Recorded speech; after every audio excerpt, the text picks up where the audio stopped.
여러분 안녕하십니까? 정성산TV입니다. 트럼프 SNS에 충격 메시지를 게시했습니다.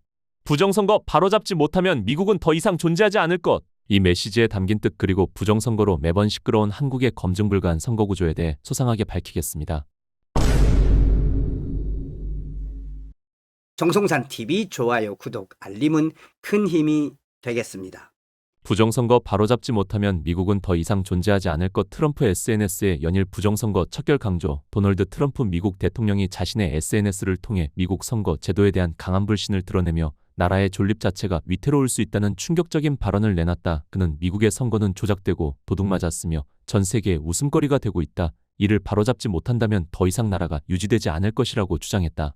트럼프 대통령은 자신의 트루스 소셜 SNS에서 공화당원들에게 세이브 어메리커 ACT 법안을 위해 싸울 것을 촉구하며 세 가지 핵심 요구사항을 제시했다. 모든 유권자는 반드시 신분증을 제시해야 한다. 모든 유권자는 반드시 시민권 증명을 제출해야 한다. 우편투표는 질병, 장애, 군복무, 여행의 경우를 제외하고 금지해야 한다.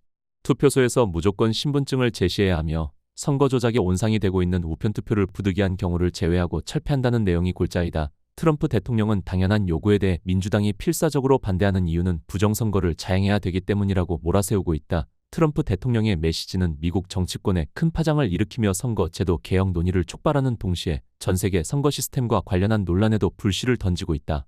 특히 우편투표와 한국의 사전투표는 모두 본투표일 이전에 미리 투표할 수 있도록 마련된 제도라는 공통점을 지닌다. 이는 선거일에 직접 투표소를 찾기 어려운 유권자에게 참여 기회를 제공한다는 점에서 유사하지만 투표 관리 과정에서 투명성과 공정성 확보가 핵심 과제로 꼽힌다. 특히 투표용지의 보관 운송 개표 과정에서 부정 가능성을 우려하는 목소리가 존재하며 일부 정치권에서 의도적인 조작 가능성을 높이고 관리 부실이 곧 부정선거로 이어질 수 있다는 주장을 제기해왔다. 이 때문에 미국에서 제기되는 부정선거 척결 움직임은 한국의 사전투표 신뢰성 논란과 맞물리며 더욱 주목받고 있다. 트럼프 대통령의 발언은 단순한 미국 내 정치 공방 차원을 넘어섭니다. 그가 던진 핵심 메시지는 하나입니다. 검증할 수 없는 선거는 민주주의가 아니다. 미국에서 우편투표의 투명성과 신뢰성을 문제 삼는 흐름은 결국 선거 과정 전체를 국민이 직접 확인할 수 있느냐는 질문으로 귀결됩니다. 그렇다면 우리는 어떻습니까? 한국의 선거 구조 역시 유권자가 진실에 온전히 접근하기 어려운 블랙박스에 가까운 것은 아닌지 묻는 목소리가 커지고 있습니다. 유권자들은 선관위는 무엇을 하고 있는가, 검찰과 법원, 국회는 이 지경이 되도록 무엇을 해왔는가라는 근본적인 질문을 던지기 시작했다. 차고 넘치는 이상투표지 등 물리적 증거와 망분리 서버 관리 같은 기술적 문제, 사전투표 전자개표가 빚어낸 통계적 기형, 법원과 사실상 한 몸처럼 얽힌 폐쇄적 선관위 구조에 더해 미국이 베네수엘라, 이란, 중국 등의 선거 개입을 공개적으로 문제 삼는 국제 정세까지 겹쳤다. 그럼에도 한국에서는 이런 문제 제기가 오랫동안 부정선거 음모론이라는 프레임 속에 묶여왔다. 부정선거 음모론 동조자는 공범이거나 수혜자이거나 진영 논리에 갇힌 무지한 사람들만 있는 것이 아니다. 그 중에는 스스로 지식인이라 자부하는 이들도 상당수 포함된다.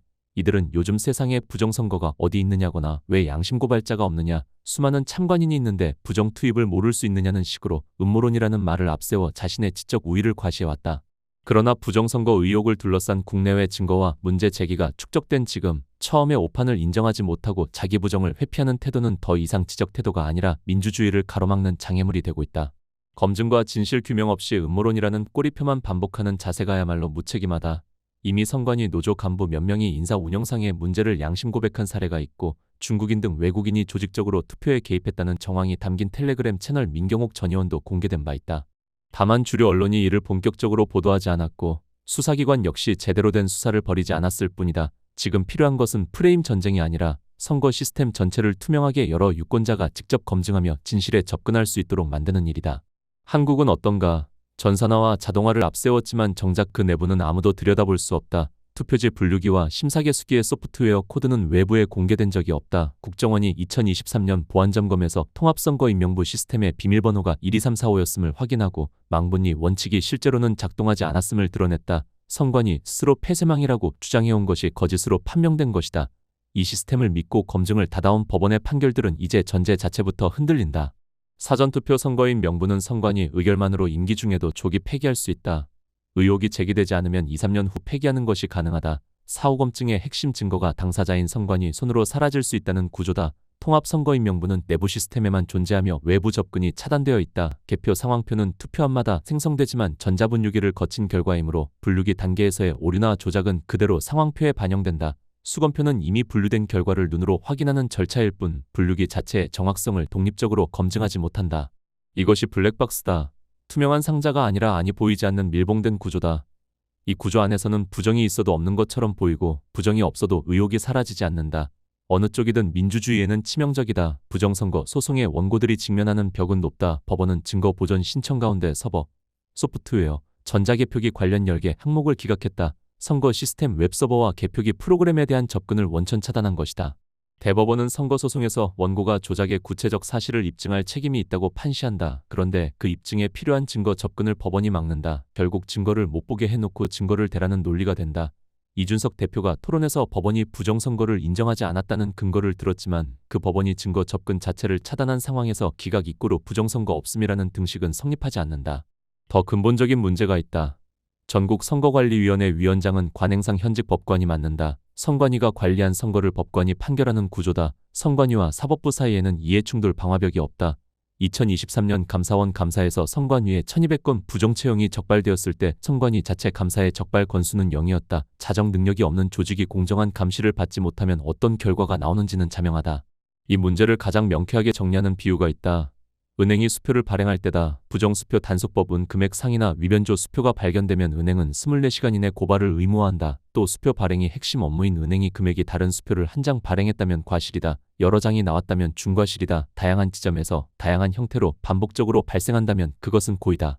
선관위의 핵심 업무는 투표지 관리다. 이상 투표지가 한 곳에서 한두 장 정도 나왔다면 과실로 볼 수 있다. 그러나 수십 개 선거구에서 사전투표와 당일투표에서 다양한 형태로 반복 출현한다면 그것은 중과실이고 연속성이 있다면 고의의 영역이다. 이는 범죄다. 선관위는 원인을 밝히지 않고 형상보건 종이 등 회계안 변명과 관리 문제로 회피한다. 은행이라면 즉각 고발 의무가 발생하는 상황에서 선관위는 아무런 법적 책임도 지지 않는다. 이 구조가 바뀌지 않으면 의혹은 계속 쌓인다. 선관위에 대한 상시 감사와 국제 수준의 정기적인 영향평가가 시급하게 필요하다. 선관위 폐쇄와 고착과 비대화 지속 시 부정채용 등 부패 리스크 증가하고 국민선거 신뢰도 대폭으로 하락한다. 이대로 두면 부정선거 의혹 증폭으로 민주주의 위기 초래한다. 해법은 세 방향이다. 첫째, 규모 축소다. 상근 인원 2,000명 이하 예산 GDP 대비 0.05% 상한 약 1.4조 원으로 압축하고 지방선관위 자율권 이전한다. 2026년 감사원 진단 후 1년 내 실행하면 된다. 둘째, 검증 가능성 확보다. 전자개표법 신설로 소프트웨어 오픈소스 공개 의무화, 선거 증거 5년 보존 법제화, 독립 포렌식 허용 입법을 2026년 공포한다. 독일 헌법재판소 전자투표위원 판례 등을 반영한다. 셋째, 이해충돌 차단이다. 선관위원장 법관 겸직 폐지, 감사원 감찰권 복원, 국제선거감시단 정기 초청 제도화한다. 2026년부터 연일에 실시할 필요가 있다. 더 작고 더 열린 기관이 더 신뢰받는 선거를 치른다는 것을 독일, 대만, 일본은 이미 실증했다. 비대한 기관이 검증을 거부할수록 민주주의는 그 안에서 악취를 풍기고 썩어가며 죽어간다. 장동혁 국민의힘 대표의 선거무결성 검증 TF 구성 선언은 올바른 방향이다. 그러나 선언에서 실행으로 가는 길에는 함정이 있다. TF가 정치적 제스처에 그친다면 오히려 역효과가 난다. 이 TF가 실질적인 게임 체인저가 되려면 세 가지가 필요하다. 첫째, 진짜 전문가를 영입해야 한다. 둘째, 6월 지자체 선거를 앞두고 구체적인 감시 프로토콜을 만들어야 한다. 전국 투표소와 개표소에 TF 파견 감시단을 배치하고 이상 현상 발생 시 즉각 공식 문제 제기가 가능한 법적 절차를 사전에 준비해야 한다. 셋째, 제도 개선안을 입법 수준에서 제시해야 한다. 선관위는 선거 시스템에 대한 독립적 감사를 받아들여야 한다. 감사원의 감찰 대상에서 선관위를 제외한 헌재 결정은 재검토되어야 한다. 소프트웨어 코드와 서버 로그는 법원의 증거보전 신청이 인용될 경우 반드시 제출해야 하며 이를 거부할 경우 불이익 추정 원칙을 적용하는 법제가 필요하다. 독일이 위헌 결정으로 전자개표를 폐지했듯 한국도 중장기적으로 완전 수개표 전환을 검토해야 한다. 그것이 기술의 퇴보가 아니라 민주주의의 진보다. 선거는 민주주의의 심장박동이다. 심장이 제대로 뛰는지 확인하지 못한다면 그 민주주의는 이미 병들어 있다. 검증 불가능한 선거구조는 그 자체로 민주주의에 대한 위협이다. 선관위는 지금 당장 모든 의혹에 대해 독립적 검증을 허용해야 하고 법원은 증거 접근을 막은 채 증거 없다라고 기각하는 악순환을 멈춰야 한다. 국민의힘은 이 의제를 정치적 도구가 아닌 민주주의 수호의 사명으로 받아들여야 한다. 약 600만 명이 지켜보고 있다. 검증 가능한 선거라야 대한민국이 지속 생존할 수 있다. 트럼프 대통령 SNS에 충격 메시지 부정선거 바로잡지 못하면 미국은 더 이상 존재하지 않는다는 것. 한마디로 부정선거 세력들 끝장났다는 거 아니겠습니까? 앞으로 트럼프 대통령은 부정선거 척결에 나설 것입니다. 멸공.